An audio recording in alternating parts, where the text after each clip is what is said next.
Point 5, unrestricted worship invites God's favor, but it will stir up opposition.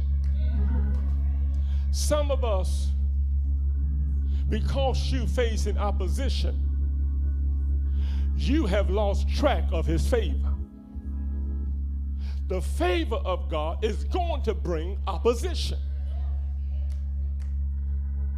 People are not going to like you because of the favor on your life. Not because you're smarter than them. It's not because you're gifted and you got more talent. It's because of the favor on your life. It's why you got opposition on your job. Don't got nothing to do with your talent, your degree. Expect to fight, but also expect God's favor.